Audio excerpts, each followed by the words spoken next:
Hi மக்களே, தள்ளுவண்டி கடையில் கிடைக்கிற மாதிரி சுவையான எக் ஃப்ரைட் ரைஸ் வீட்டிலே எப்படி செய்கிறதுன்னு பார்க்கலாம். கடையில் எண்ணெய் ஊற்றி 3 முட்டை சேர்த்துருக்கேன். மிளகாத்தூள், உப்பு சேர்த்து வதக்கி எடுத்துருக்கேன். உங்கள்கிட்ட பெப்பர் பொடி இருந்தாலும் அது சேர்த்துக்கோங்க.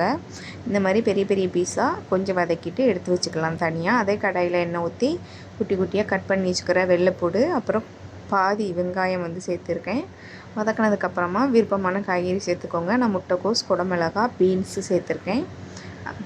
அதுலேயே கரம் மசாலாவும் உப்பு சேர்த்து காய் வேகிற அளவு வதக்கி விட்டுக்கலாம். வதக்கினதுக்கப்புறமா சாஸஸ்லாம் உள்ளே சேர்த்துக்கலாம். நான் சோயா சாஸ், சில்லி சாஸ், அப்புறம் கெச்சப் சேர்த்துருக்கேன். குழந்தைங்களுக்கு சாப்பிட போகிறதுனால நான் நல்லா சாதம் நல்லாவே வேக வச்சுருக்கிறேன். விதைய வச்சுருந்தா நல்லா இருக்காது, அதனால் நல்லா வேக வச்சு எடுத்துருக்கேன். அதை சேர்த்து நல்லா மிக்ஸ் பண்ணி விட்டதுக்கப்புறமா தனியாக எடுத்து வச்சுக்கிறேன். ஃப்ரை பண்ணி வச்சுக்கிறேன் எக்கையும் உள்ளே சேர்த்து மிக்ஸ் பண்ணி இறக்கிட்டா சூப்பரான ஃப்ரைட் ரைஸ் ரெடி.